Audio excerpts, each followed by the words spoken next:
Hey everyone, welcome to Newbies to Movies. I'm Tyler. And I'm Justin. This is a podcast where we like to talk about new movies that we're watching, with this week's theme being family stories. But before we get into that, this is our 1 year anniversary of the episode starting. So a 52nd episode, counting for each of the weeks in the year. Kind of a big milestone for us because when we first started this, we were really just, both of us really liked movies and we're like, well, we kind of want to expand talking about them, but also expand and get out of our comfort zone. I think this was one of the bigger point of the podcast was to be able to critically talk about these films that we always really like, but also expand our knowledge of them and get out of our comfort zone from watching the same old movies that we're comfortable with watching and watching stuff that have surprised us, and even like actors, genres, and directors that we normally wouldn't try to reach out to. Justin, you want to talk a little bit about it? Yeah. First off, I'm on vacation. That's why I got this giant sea turtle behind me. But yeah, since I am on vacation, me and Matt were talking about it a little bit this weekend. I went back and listened to some of our first recordings, and God, was it bad. Like, our conversations have gotten so much better. But also, I was looking back to the stuff I used to watch and looking at the list of 103 movies that we've watched on the show.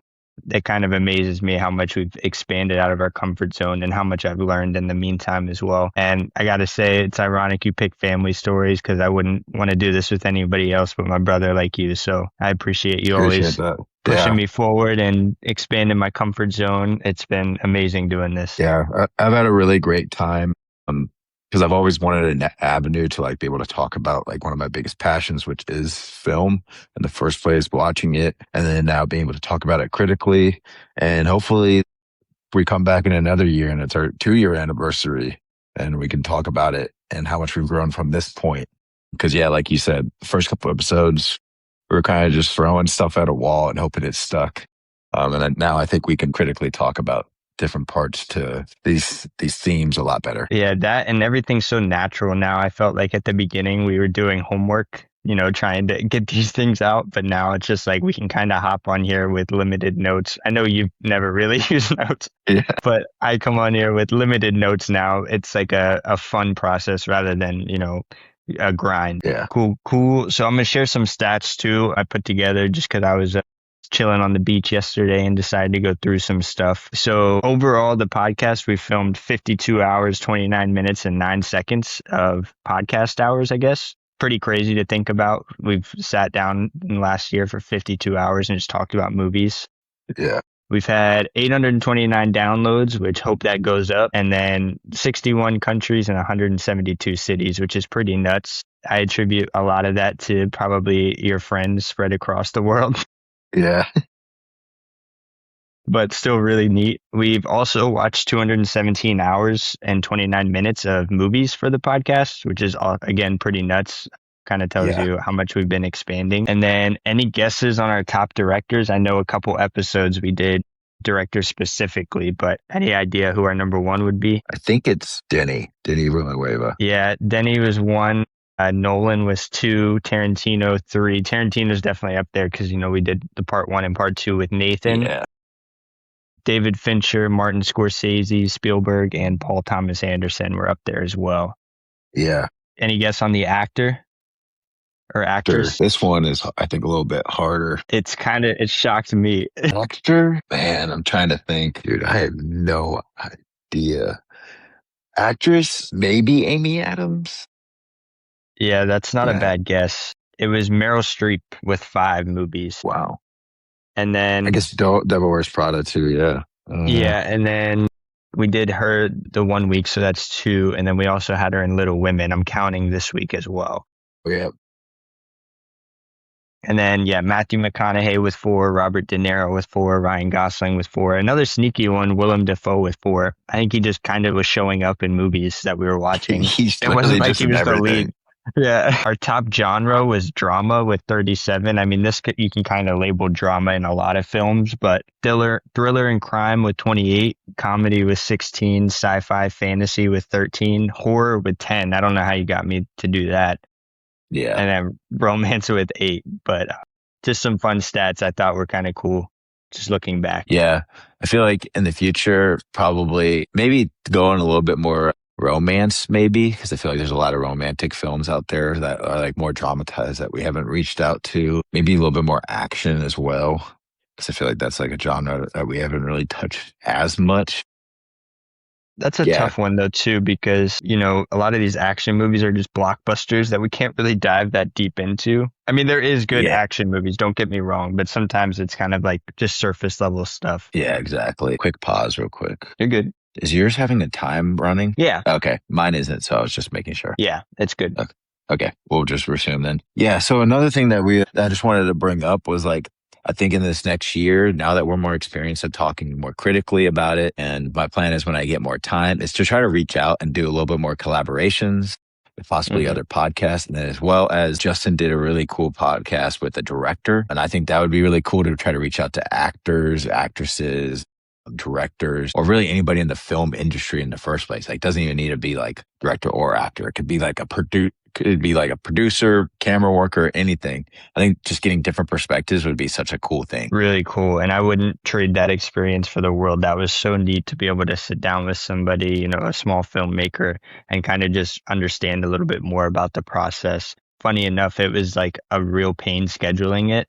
And it kind of just worked out to where she emailed me at like 5:30 on a Sunday night. It was like, hey, can you do in 30 minutes? And I was like, yes. And then I just like threw some clothes on. I was in my Yeah. pool. I threw some clothes on and just ran and got ready. But funny stuff just kind of works out like that. So I hope to do more like that in the future. I want to say thank you to all of the guests we've had on throughout the year too. Really couldn't have done it without you guys, especially with Tyler having to be out some weeks. That would have left me in a tight spot just talking to myself in a camera. Yeah.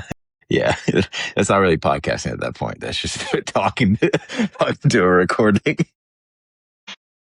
But it was so fun to have even just people who aren't film analysts on and seeing their outside perspective, especially because I felt like watching so many movies, I got stuck in my ways at some points. So bringing in those extra perspectives were really amazing. So thank you to everybody. Yeah. Yeah, thank you for sure. I think another cool thing that we've been talking about, just texting about, but would be cool to do in the next year would be like a film festival and to record like while there as like a vacation. Mm-hmm. There's a bunch of film festivals, even a small one I think would be cool to go to because I feel like the smaller ones we could have those interactions with like little time directors, actors, and other like film industry workers. So yeah, hopefully that's in the plans as well. For sure. Awesome. So we'll get right into like how we usually start with what have you been watching this week? If you want to go, Justin. Yeah. So been on vacation, been on the beach a lot. Haven't really had time to watch a ton of new movies. I did rewatch Project Hail Mary. Paige, my sister, was bashing it a little bit too much for my liking, so I had to go back and get some ammo. Still good, still amazing. I really like that movie. And then I've been keeping up a lot on Twitter with San Diego Comic-Con going on. Marvel should have their Hall H announcements here in the next hour or two. Like Tyler and me were talking about before the show, take it with a grain of salt because they're going to have a plan for the next 20 years. And who knows if that stuff will actually work out. Yeah. That came out. One of the really cool ones I really liked was the Clayface trailer and the Green Lantern trailer. Those got me all the way back excited into DC after Supergirl. Yeah. It wasn't too excited for anything coming, but it seems like they're hitting some really good points, which should be fun. Yeah. Clayface seems like a really original take or like a really original like film idea about like pretty much just the comic book type of movies, like very much like Hellboy, Blade kind of time, early 2000s, where it feels a horror type, right? Mm-hmm. So I'm interested to see how they take that turn on it, really, compared to where Supergirl and Superman were very just enthusiastic, happy, and total 180, it looks like. Yeah. Yeah. So we haven't recorded in like 2 weeks. So I have a lot of films. I'm just going to talk about 4.5 or up for me that I watched. And and as well as one of the newer ones, one of the big ones to talk about is The Odyssey. I was able to watch it, not in the best setting, I would say, because I think this is a movie that you need to be able to watch in the theaters. And I will rewatch it when I have a chance to watch it in the theaters. But after watching it, I gave it a 4 out of 5 stars. I enjoyed it. Thought it was good. I just have a little problems with some of the dialogue and plot points in it, but I think it's a good movie. But I think I'm a little bit lower on it than a lot of what other reviews that I've seen out there. Yeah. And his other movie, I think, is a little lower for me. So 4.5 higher. So I watched Dog Day Afternoon today with Al Pacino. Great Great movie. It's about a bank robbery that just goes wrong right at the beginning, and it's based on a true story. And Al Pacino has one of the best performances I've seen in any movie ever. And I was like, holy crap! Like I get it. Like I know we did a week on him, just him. After that, I was like, holy crap! Like I get the hype about him now even more. Like what a great actor he is in that movie. I watched The Hunt. That is a Denmark film with Mads Mikkelsen where he gets accused of something and it kind of goes through the emotions of that, of him not doing it, but he's innocent, but the whole town's after him kind of idea. Really interesting, really nuanced. Another Norwegian film that I watched, Worst Person in the World. It follows Renate Resve, the girl that's in back rooms, and it follows her through like a coming of age from like early 20s until like her late 20s and through like romantic ships. And I thought it was a really interesting way to tell a coming of age. And I just thought it was so expertly done. I gave it 5 stars. Broadcast news. It's like the inner workings of broadcasting, but working in between like a love triangle kind of situation. I just think all the actors are so charming in it. I really like the dialogue in the movie as well. And I just love like newsroom situations so much. Sound of Metal. I know you've talked about this a lot, Justin. I finally got to watching it. I really liked it. 4.5 out of 5 for me. Riz Ahmed was amazing in it. The sound design in it was really cool, like going in and out of the sound. But then at the end, it's like such a tragic story to where like he finally grows at the end, but he lost everything at the same time. But it's like, where does he go from here? But that's like the whole point of the story. It's like, you got to accept it where it is rather than being complacent from where, or trying to improve something that you can't, you know? Yeah. That movie, I was basically saving it in case we ever did a week on like best sound design movies. Yeah, that's it right there. That shit was so good. Yeah, no, it was, yeah, surprised I just started watching it, but yeah, dude, such a good movie. Such a good movie. Awesome. So cool. We wanted to do like an exercise as well, since it is a 1 year, and kind of like gauge what our likenesses are of movies, and then probably reattack it in another year of our personal top 10 films. So yeah, Justin, if you want to start off with your honorable mentions, so pretty much 15 through 11, just quickly. Yeah, I got a couple here. 12 Angry Men being one of them. I watched this before the podcast, but just one of my favorites of all time. A lot of people are going to hate me for this one. Oppenheimer, I think it's one of Nolan's best. And I know a lot of people don't feel that way, but it is for me. I'm putting Kill Bill here. I'm going to count as the whole bloody affair. Both of just, I don't see them as 2 separate movies, but that's just me. Parasite, and then Good Will Hunting as well. And then I also threw in The Singers, the short film that came out last year and shared an Oscar. Funny enough, I really enjoyed that. Awesome. Yeah. I would, doing Kill Bill 1 and 2 is separate. I think including them is fine as like a total 1, especially because he released it as a whole film now. So for my honorable mention, going 15 through 11, I have Nope, a movie by Jordan Peele. Me and you watched it in theaters together. Really enjoyed that one. 14, Wind River, Taylor Sheridan. Really what got him on that Hell or High Water and Sicario. All 3 of those films kind of got him on the page, and why he's creating like every show that you see on CBS now. And Glorious Bastards, Tarantino film. It's one of my favorite directors. Number 12, Spotlight, somehow. And it's like thrilling, questioning, disbelief, and disheartening at the end of the day. Like the last like 5 minutes of that movie just makes you feel bad for everybody involved. And number 11, Prisoners. We did it on the podcast. It's dark, revealing, honest, and just tragic. Yeah, it's good. Honorable mentions. So yeah. So now we'll start for Justin's going to give his number 10, then I'll talk about it a little bit, and then I'll give my number 10, and then we'll keep going down each one, 9, 8, so far and so forth. Yeah. So my number 10, one of my favorite movies of all time.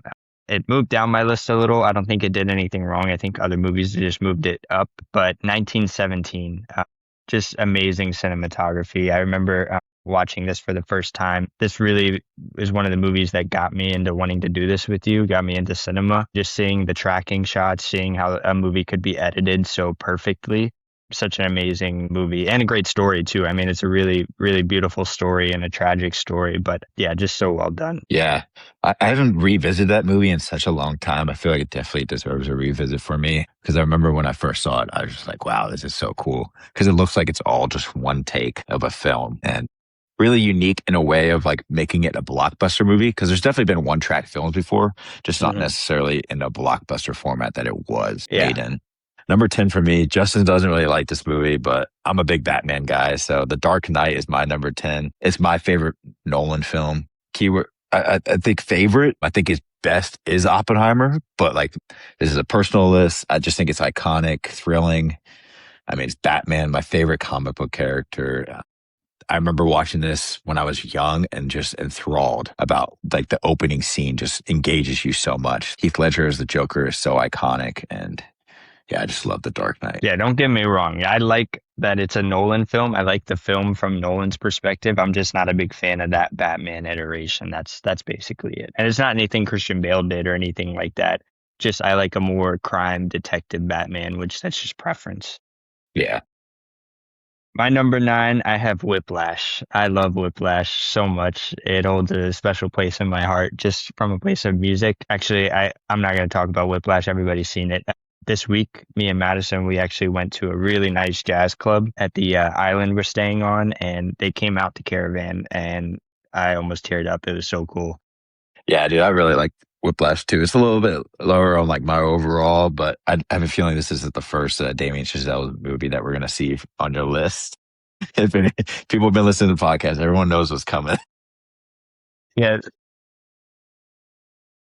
Number 9 for me is Fargo. I think it's a funny crime drama that is like super serious in the plot, but then the dialogue is super funny just because of their accents as well. And yeah, it's just like the crazy good dialogue in that film. I think this movie really made me realize how much I like dialogue in film itself. yeah, this one was a close honorable mention for me. That was one that was teetering on and off my list.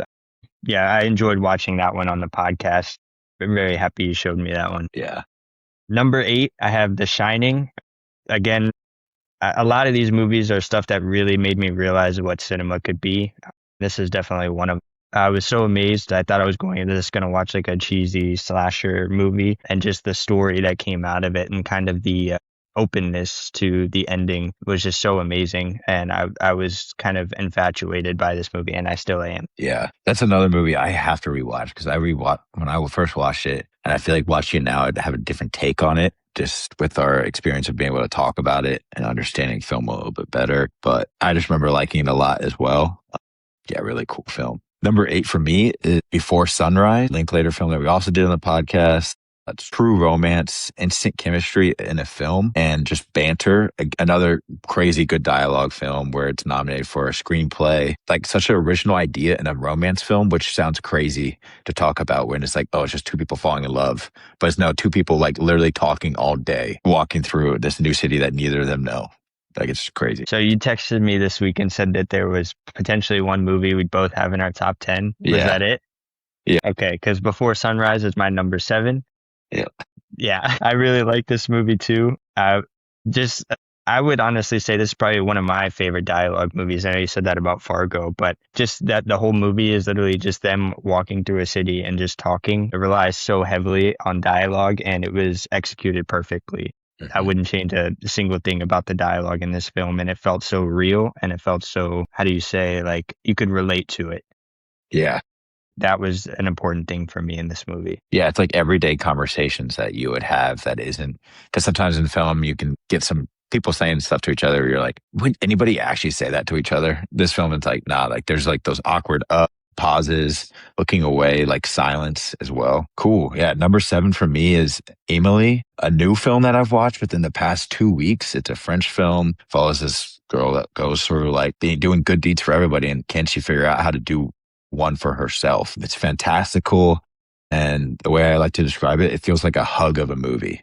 Like at the end of it, you just feel warmth in the world. And it was, right after the movie, I was just like literally in awe of like how cool it was. Like the way the cinematography was, just the way it was shot as well. Yeah, really cool. Yeah, you talked about that a couple of weeks ago, and I have it on my list now. I definitely need to get to that one. Yeah, I liked it so much. My number 6 is going to be Blade Runner 2049. I remember watching this on the show. It might still be my highest rated one we've done on this show, besides one that we'll see later. But just an amazing movie.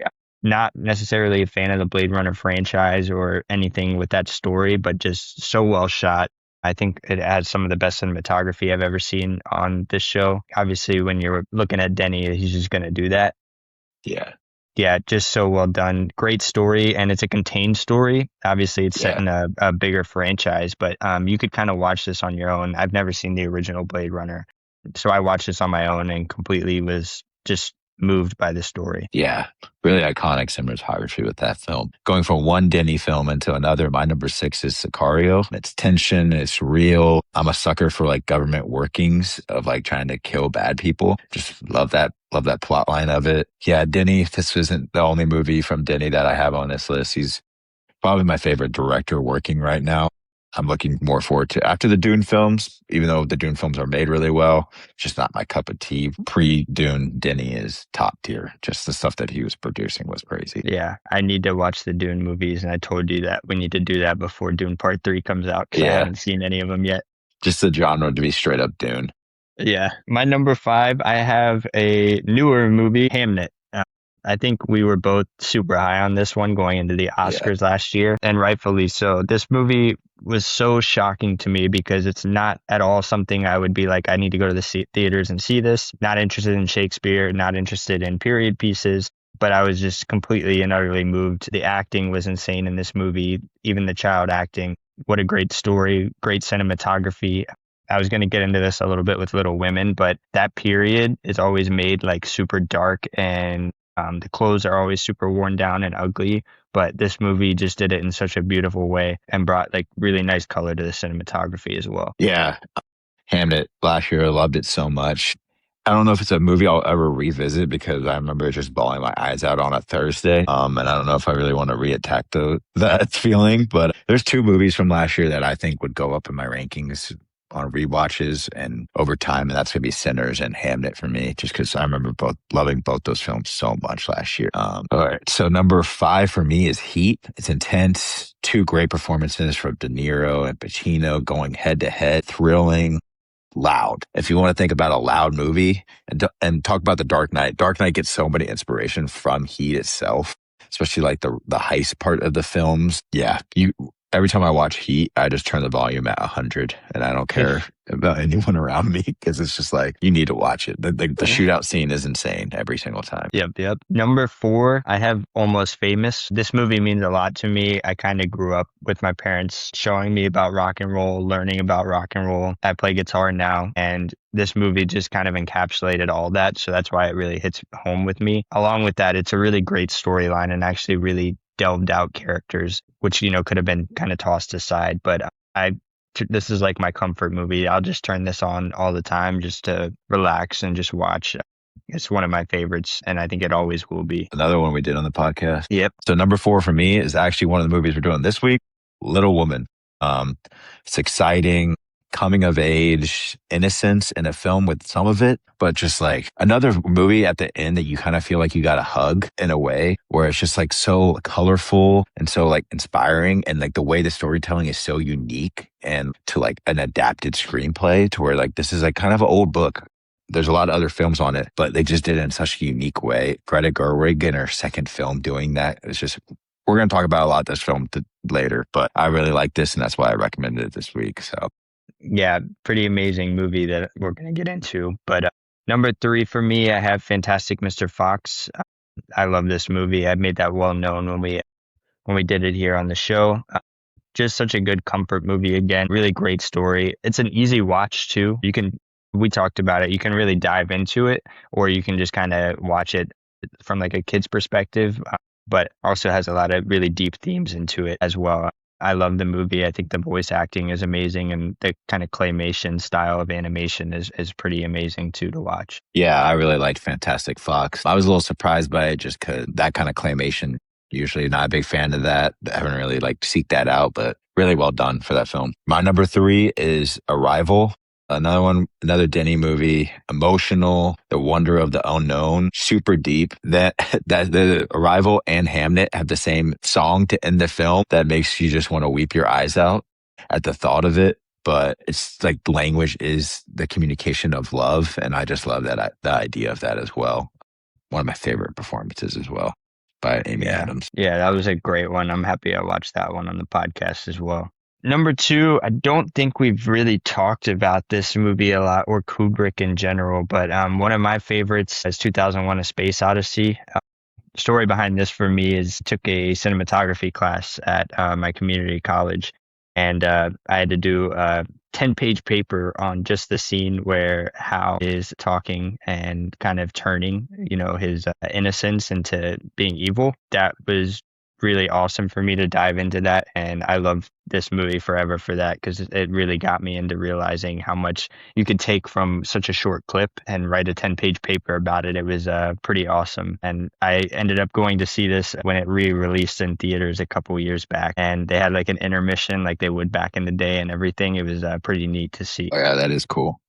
Yeah, I definitely want to start going to more of those kind of things where they re-release stuff in theaters. So I feel like they dive into it as well. Like it's not just they show the movie, and also with those older movies, we never got the chance to see them in theaters. So it's just a different experience.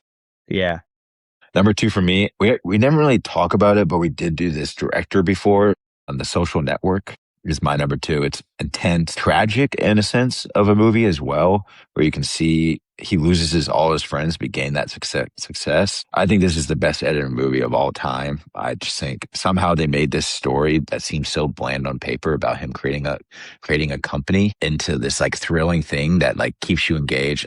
I've rewatched this film so many times just because I think it's so well done. Yeah, no, definitely an amazing movie. I really like that movie as well. My number one, who am I kidding? It wasn't tough. It's La La Land. We knew this. Yeah.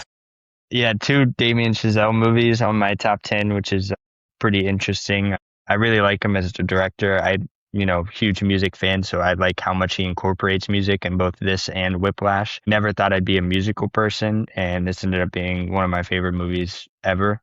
I think the acting's amazing. I think the cinematography and use of color is perfect. Yeah, everybody already knows how I feel about this movie. Yeah, that's pretty well known. But like both of our number one movies on, because we talk about them so much, with my number one being Django Unchained. We did this on the podcast as well. Revenge, but also fun dialogue. That's just part of like Tarantino as a whole. But in this film, I think it's on a 10 of like how fun the dialogue is, crazy performances, and then like very intense dialogue as well. So you got the fun and then you got the turn of the intense.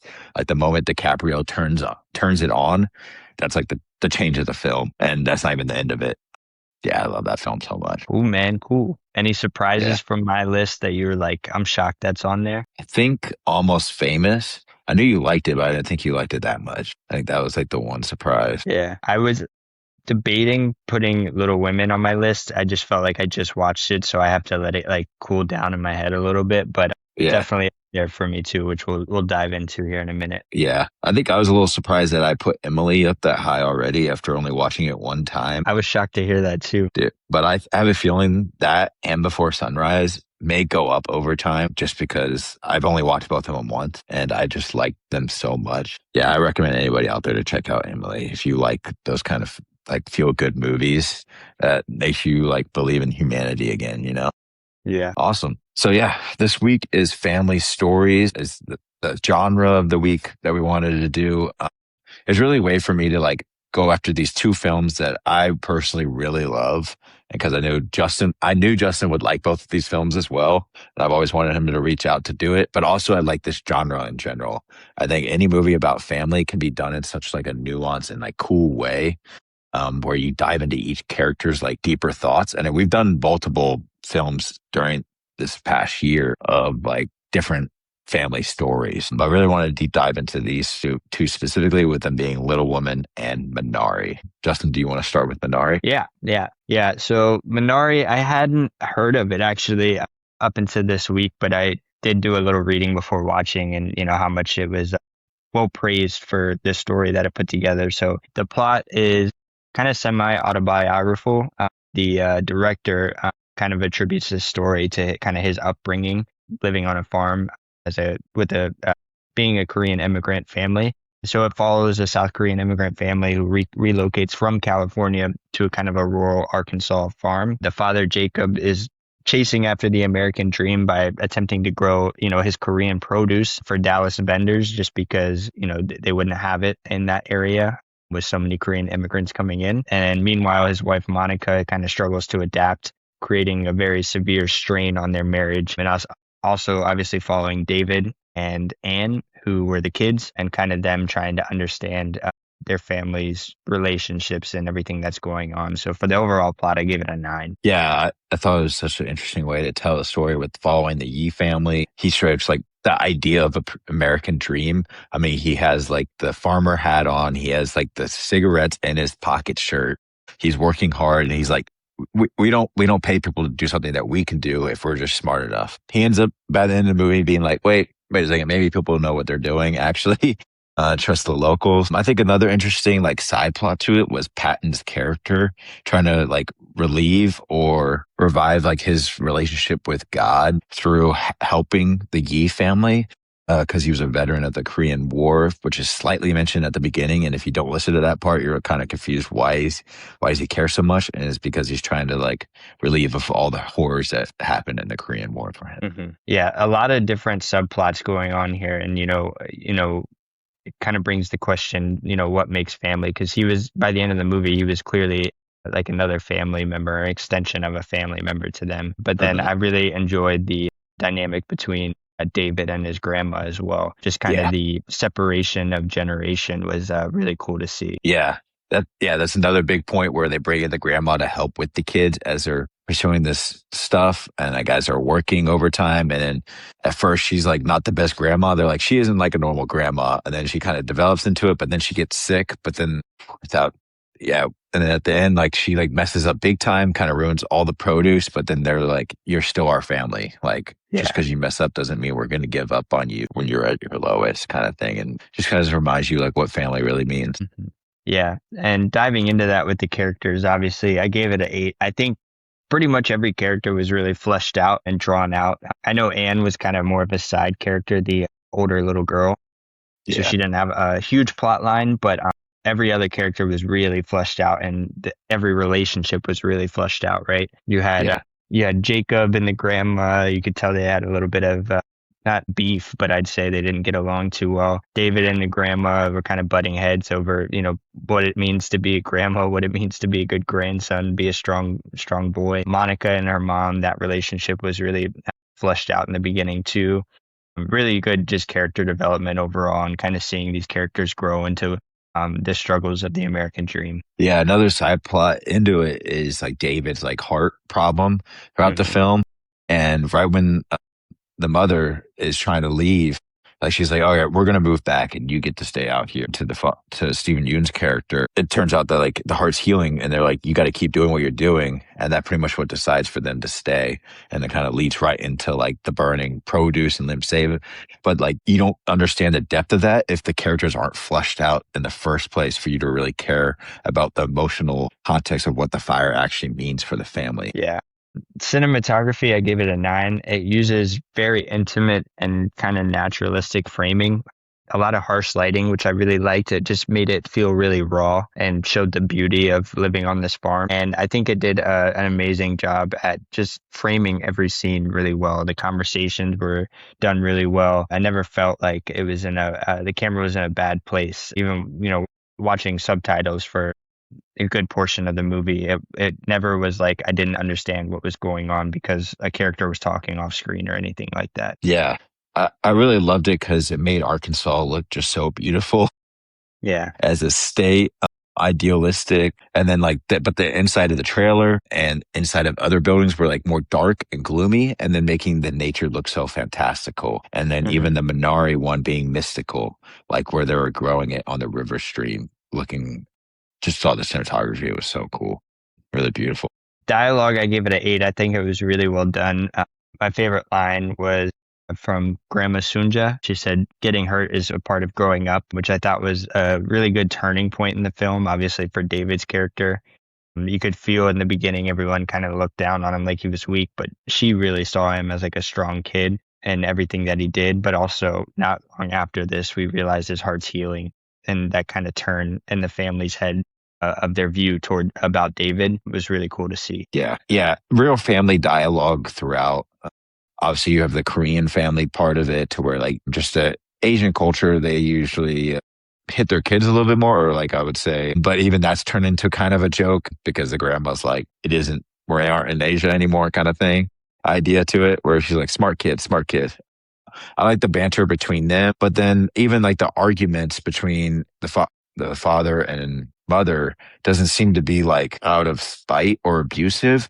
It's just them going through a hard situation, but you could tell there's still love there, which is like Yeah. really important, I think, to try to distinct in that kind of setting. Yeah, I mean, even at the end of the movie, like they were ready to walk out on each other, and then, the fire and everything happens, and they're in there screaming at each other to try to find one another. You clearly know that there's love there. Got to bring up the line too. David really hit grandma with the "How'd my pee taste?" That was so funny.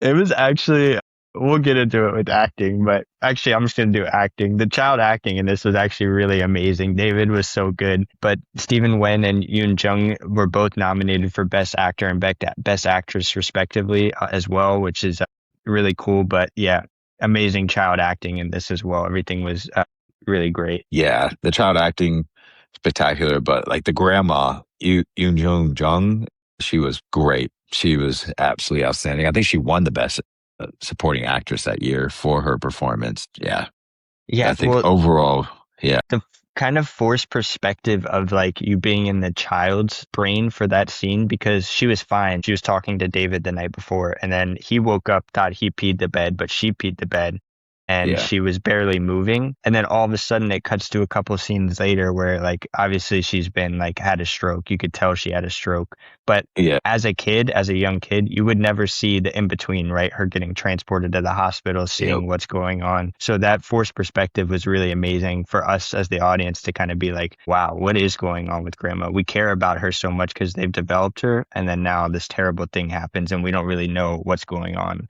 just like a kid would. yep. That's a really good point to bring up.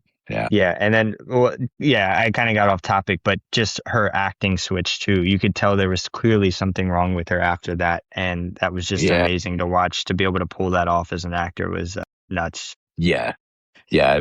It was so well done, and then even at the end of the film, like the emotional context to be like, I can't control my body right now, but I just like ruined the family. And then it's like so emotional and the way that she's able to play it off also well. It's like, dude, like that's 10 out of 10 acting. Yeah, getting into set design again, we kind of talked about it with the cinematography, but it was a really cool set. It was led by Young Ok Lee, and it just focusing on that hyper realistic, emotionally grounded details that Arkansas farm kind of look. It was really well done. Everything from even the costume design, I think, really fit that 1980s time period really well. Yeah, it was great. Yeah, the trailer park felt really small, and then the land felt ever ending. Like you never really knew where you are within the farm because it's just like felt like you could go where you wanted out there, while in the Yeah. trailer home you knew where each room was, which is just like kind of like part of the American dream, right? Is to like grow your own land and be on your own open free, right? Yep. And then directed by Lee Isaac Chung, is directed, it's obviously an autobiographical story that we were talking about of him growing up in his rural Arkansas farm and kind of drawing on his childhood memories. Just a very neat story to do. I don't know if he's done anything else. I don't know of any other movies. I'm not sure if you do. I can look it up real quick. I'm pretty sure he did because a lot what I read was that he wanted to build up like a filmography before going after this Okay. because he thinks that this was more like a riskier kind of thing because he's more of a Korean based where just stuff based in Korea before, as far as I know. But yeah, pretty much he said he wanted to build up his filmography before doing a personal piece because this was a very personal piece for him. Did Twisters. Yeah. Cool. Interesting. Not a bad movie at all. Just I quite a didn't different switch up. watch it. Yeah. Yeah. Not a bad movie. Okay, I'll check it out. Soundtrack, I gave it a 10. Needle drop of the week for Justin, Jacob in the Stone. Such a raw sound to kind of embody the emotion of the movie. Obviously, this song I realized is used all over TikTok now. Had no idea that this is what it was from, but such a great song. And, I love when movies kind of reuse songs throughout the movie in different styles. And this Yeah. movie did it perfectly. Yeah, if I could give it 20 out of 10, I would because the sound is amazing in it. And I also heard it all over like social media before. And then when I first watched this, I was like, this is what it comes from, this movie. And I was like, dude, this is beautiful within it. I wish social media didn't like overuse this thing in like Yeah. bullshit circumstances. Yeah, I'm actually mad I watched it on vacation on tiny 20-inch TV up on a Yeah. wall. Getting into the theme, I gave it a 10. So much to dive into here between the different relationships. Obviously, we have the American dream and its cost, as well as the family dynamics involved and marital strain. I thought it was cool using Minari as the title of the film. Obviously, it serves as a metaphor for resilience. I kind of read about the plant. It's very resilient, can be grown pretty much anywhere under the right conditions, just kind of like the family, right? They're kind of misplaced in a place that they typically wouldn't be, but they're chasing after this dream. And although it might not seem like it'll work out, they know that they can thrive with their love of each other and their bonds and kind of using that to fuel make the right conditions. Yeah, the themes American Dream is super drawn out into it. I'm pretty sure when we did the July 4th draft, I drafted this in American Dream. I really like that standpoint from it. The family dynamics, never giving up on family, seeing like real, true, authentic love for it as well. The innocence view that the director puts you into a kid's lens. Yeah, just so many deeper themes in this movie that I really love. And then finally getting into the editing, I think it was edited perfectly too. Did a little reading about it. The editor and the director collaborated on Skywalker Ranch to kind of help shape the story and what they wanted to tell the audience about the story. So both Yoon and Chung, the director and editor, kind of both brought their own lived experiences of their early childhood living in America to kind of balance the tension, humor, and the tenderness of the overall family dynamics, which I thought was really neat. Yeah. Yeah. No point in this film did I feel like it was too long or too short. I feel like this was like exactly the right amount of like scenes put into the film. There's nothing I would take out or add. It was just, yeah, perfectly edited. And like even the cut shots, like you talked about before, where it seems maybe a little too quick of a turn, but again, it's through the kid's lens where they won't see the behind the scenes of her actually at the hospital. But cutting quickly in between that is quite a choice from the director, but also an editor. Yeah. Yeah. So overall, I gave this movie an 8.8 out of 10 or an 88. I really loved it. I wouldn't change much about this movie. Just a really great overall contained story with great dialogue, great cinematography, great acting all around. Yeah. I gave it a pretty high score. 96 out of 100, 9.6 out of 10. This is a 5-star film for me, almost perfect. I remember I first watched it like 2 years ago now at an Austin, Texas hotel, and I was just amazed by it. And then revisiting it now, I was like, yeah, it was just as good as I remembered. Like such a unique take on like a story like this, but also just like so beautiful in a movie. Awesome. Cool. So the next one being Little Woman. So this is like an older book set in set during Civil War in colonial America or Massachusetts. And it follows like the March family or the March girls as they grow up, specifically through the lens of Jo March and her sister Meg, Amy, and Beth as they come up in age, but then it cuts through different times of it. So right at the beginning of the film, you know that like somebody's died in the family. You figure it out before like it really happens at the end of the film. But for me, like the timing of it all was never confusing for me. I could keep track of it. It's based on the novel. Everything I read about it was this was a very unique way to look at it as well and to cut the film. Just great storyline. I'm a sucker for a coming of age film, so I really like this. And I think we'll get into characters a little later, but like I just really like the dynamics throughout the movie between all the sisters. Yeah, the plot was pretty amazing. I thought that was the first thing that kind of caught my eye was the nonlinear storytelling, but it was never hard to follow. That's something you could easily mess up, but it was always done really well. And maybe it was because the main character's hair was always kind of cut differently, so you knew you were jumping periods. But little things like that, they made perfectly just so you knew exactly what was going on to the plot the whole time. You were never lost. Yeah. Yeah, I read some stuff that people were like, well, they never really age. And it's like, this is like a 5-year span. Like these girls aren't going to age crazily like in 5 years. Like, yeah, they're going to have different fashion choices and they do in the film. That's even a more nuanced thing.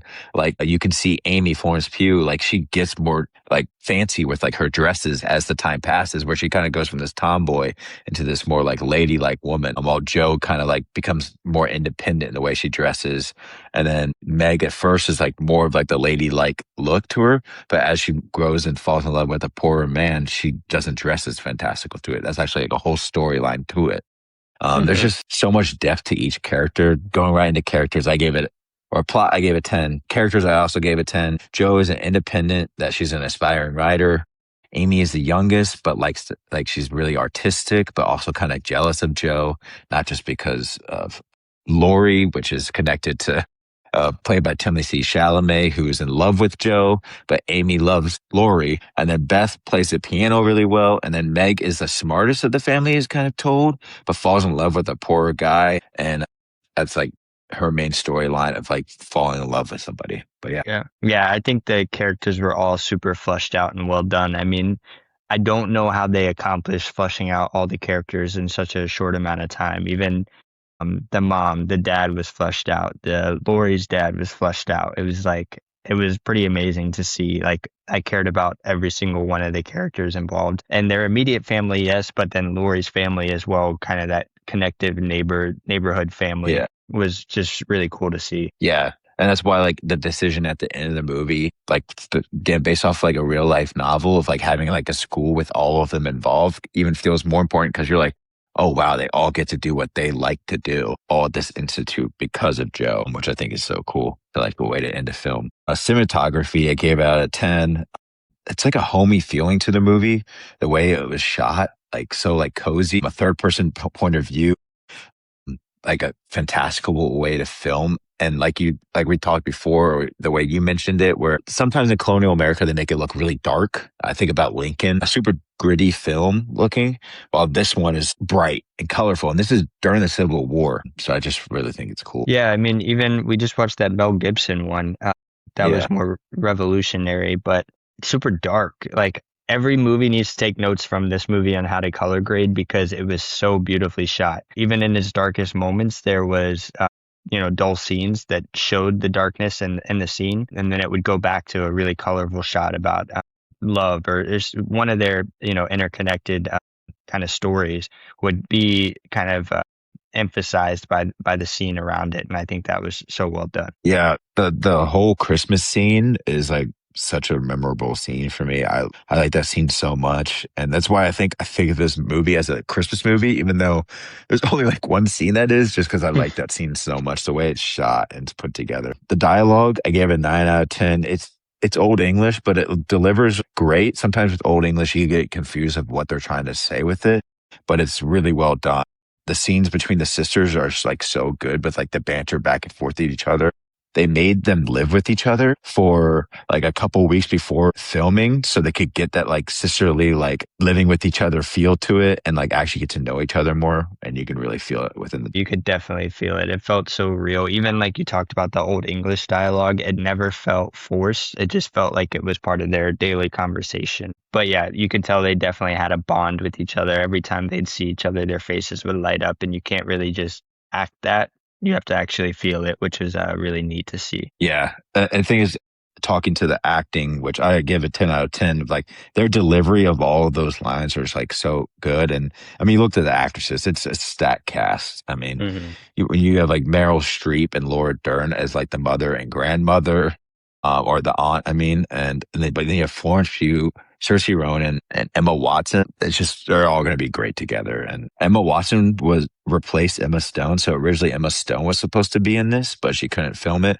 I think it's a different film. I just don't know how Emma Stone plays that specific character.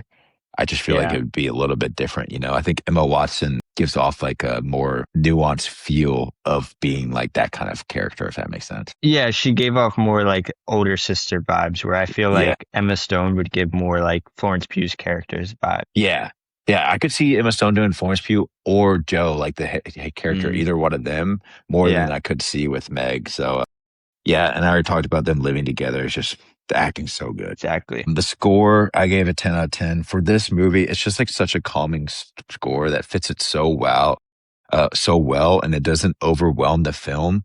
That film that heavily relies on dialogue and cutting between scenes, you don't want a score that kind of overtakes that, and it just fits into it perfectly. Yeah, it was perfect in the scenes it needed to be in. It was there, the deep emotional scenes, and then everything else, it let the dialogue do the work. So I completely agree with you. I think it was perfect for the film. Yeah, I think another reason why I think it's a Christmas theme, because I could hear this music like on Christmas Day in my ears. Like, kind of feeling to it. The set design, I gave it 10 out of 10 as well. The costume design, they won an Oscar that year for it, and it makes complete sense. Hmm.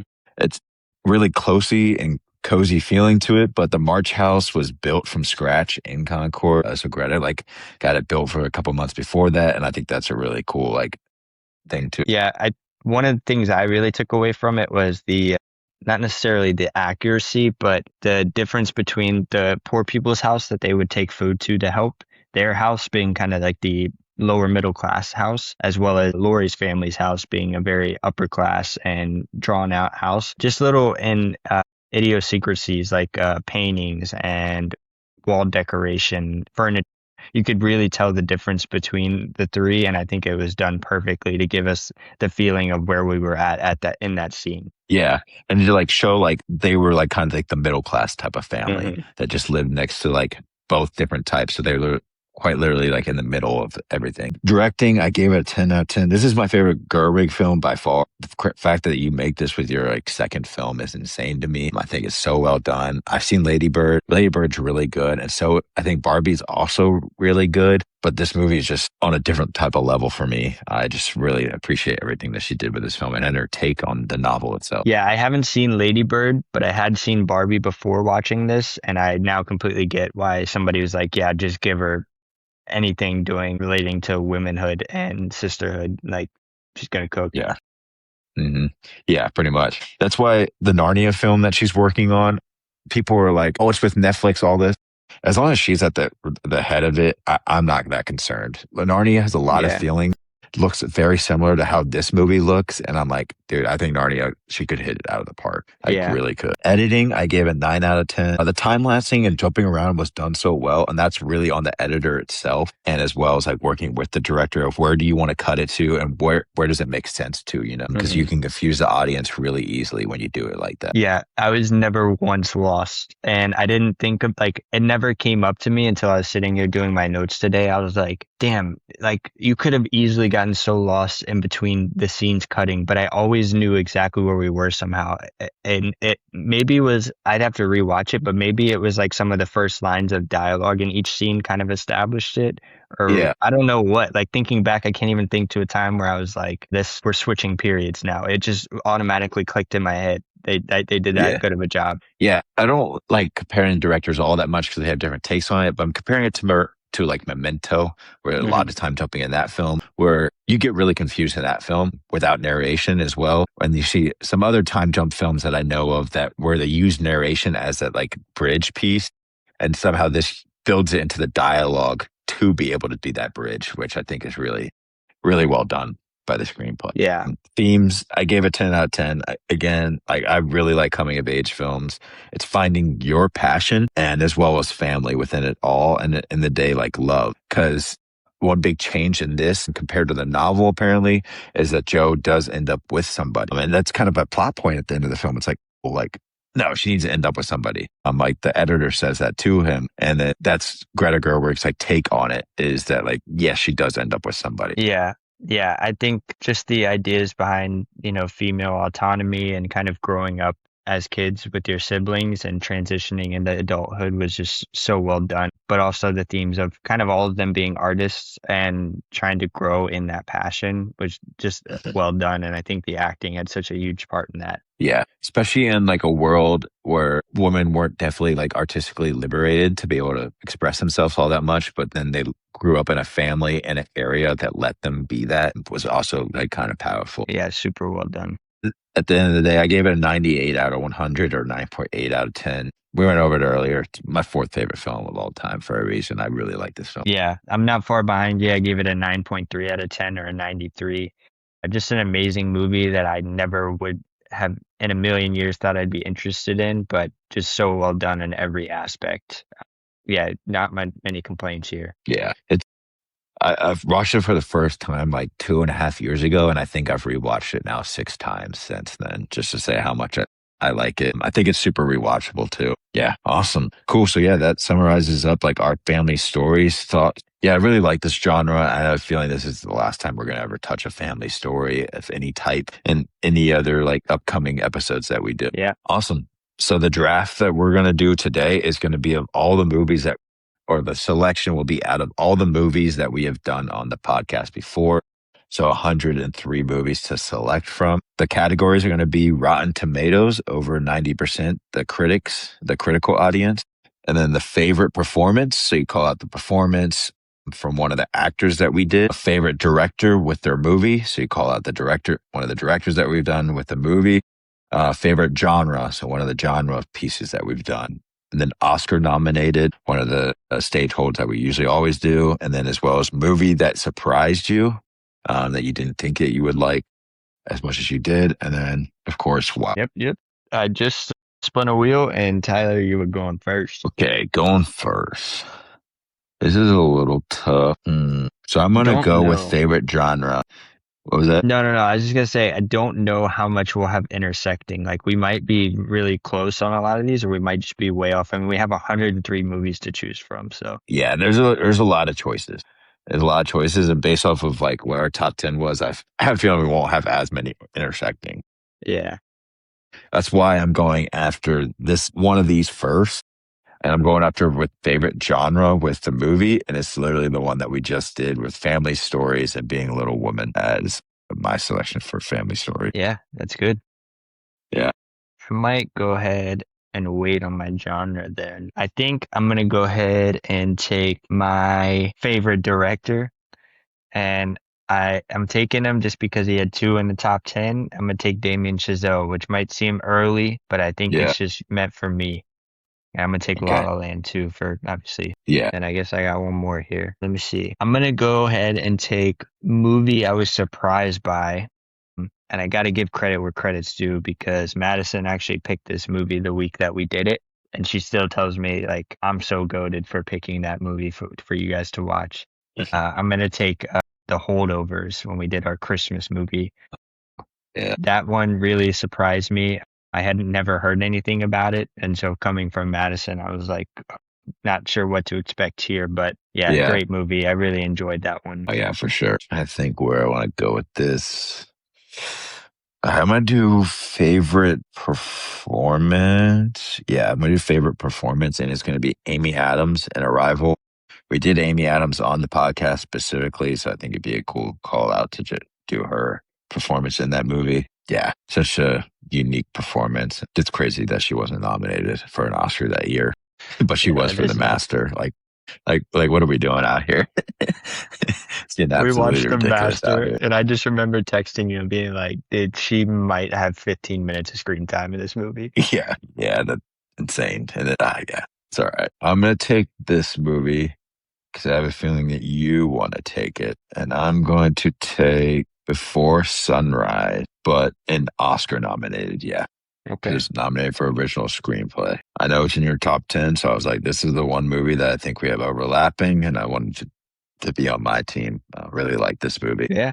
I could probably wait on this one, but I'm just going to get it out of the way. I'm going to take my favorite performance as Kate Hudson as Penny Lane in Almost Famous. I think it was such a well done character and so well drawn out throughout the film. Yeah, I just love that movie. I had to get it on here somewhere. Yeah. And then I think I'm going to go ahead and take a favorite genre, and I'm going to take sci-fi, and I'm going to take Blade Runner 2049. Cool. I think for now, favorite director with the movie, take my number one, and Tarantino with Django. Yeah. We did part 1 and part 2 with him, so there's a lot of films to pick for him, but Django's my favorite of his. Cool. Rotten Tomatoes over 90. At this point, just got to go with whatever's higher on my personal list that we've done. That would be Sicario for over 90. Really like Sicario. Got 2 Denny movies on. Not surprised, but yeah. Yeah, cool. Let me see here. I think I'm going to go ahead and take my Rotten Tomatoes over 92. And this one was also up in debate for my movie I was surprised by. I'm going to take The Good, the Bad, and the Ugly. All right. I was shocked how much I liked this, especially being such an older film. But just the way it was done really like still holds up today. The cinematography, the sound design, soundtrack. I really liked every part of that movie, and it was really good. I need to finish the trilogy. I just haven't had the chance to yet. Yeah, for sure. Yeah. And then Oscar nomination. I'm gonna. Wait, didn't you just pick 2? No. I just picked the good, the bad, the ugly. Okay. Wait, how many do you have left? I have two categories left. Yeah, so do I. I think that's right then. Okay, yeah. And then actually, I'm gonna wait on Oscar nomination. My wild card, I'm gonna take Akira. I actually kind of forgot about this. I don't think it would be in my top 10, but it'd definitely be an honorable mention. I love that movie. It's so good. Awesome. Yeah, for me, movie that surprised me. I don't know if this affects your list at all because I have a feeling I already know what movie that's about to come up. But Fantastic Mr. Fox for Claymore. Just I did not expect to like this film. I'm coming into it, but I did a lot. I really like Fantastic Mr. Fox. And then for my wild card, yeah, I'm gonna go with another thing that's gonna be top at my list, and that's gonna be Fargo. Really like Fargo. Already talked about it. Yeah. Cool. So yours is all done, right? I have one more pick. Okay. So for Oscar nomination, shoot, there's so much we could do here, but I think I'm going to go with one of my favorites that we did early on. I'm going to take The Usual Suspects. Okay. A little bit different out there, but I just remember how much I loved watching this movie and it was really enjoyable and fun. Yeah. Man, I thought for sure you would take like one of the Tarantino films. Yeah, he wasn't as high up for me. I was thinking about Kill Bill, but yeah, I want to do Yeah. something Like different for the draft. True. Cool. You want to read through your team? Yeah. So my Rotten Tomatoes over 90 was Sicario. Favorite performance, Amy Adams in Arrival. Favorite director, Tarantino with Django. Favorite genre, family stories with Little Woman. Oscar nominated Before Sunrise for original screenplay. Movie that surprised me, Fantastic Mr. Fox. And then wild card, Fargo. Cool. Yeah. My Rotten Tomatoes over 90 was The Good, the Bad, the Ugly. My favorite performance was Kate Hudson as Penny Lane in Almost Famous. Favorite director was Damien Chazelle with La La Land. Oscar nomination was The Usual Suspects. Favorite genre was sci-fi, and I took Blade Runner 2049. And then movie I was surprised by was The Holdovers, and then wild card was Akira. Nice. Pretty good list. Yeah, awesome. Some honorable mentions for at least out throughout for performance wise was Daniel Day-Lewis and There'll Be Blood, McDormand in Fargo, Matt Damon and Talented Mr. Ripley, and then Gyllenhaal in Prisoners that we've done. Yeah, one of my favorite performances too was, dude, I can't think of his first name, Affleck in Manchester by the Sea. Yeah, we didn't do that on the podcast. Didn't do that on the podcast. I don't know why I had that here. Yeah. Good performance though. And Yeah, also still good performance. Matthew McConaughey in Dallas Buyers Club. Yeah. Yeah, I was surprised no Emma Stone mentioned, honestly, or Ryan Gosling. I had La La Land. Yeah, but for performance wise, you didn't like call it out. That's fair. But yeah, cool. Well, thank you all for listening for this past year, or if you're a first time listener, welcome to our podcast. I think within this next year, we're also going to be a little bit more interactive with our social media, like throwing out polls, Q&A, different type of movie going experiences that we're going to be doing. I'm currently working on a personal screenplay or two. That is a personal project for me that I just want to keep updated through the podcast as well. Cool. Yeah, thank you guys for watching. We really appreciate it. Love doing the show with you, Tyler. I'm excited for what we have to come. Yeah, for sure. Thank you all for listening. See you next week. See ya.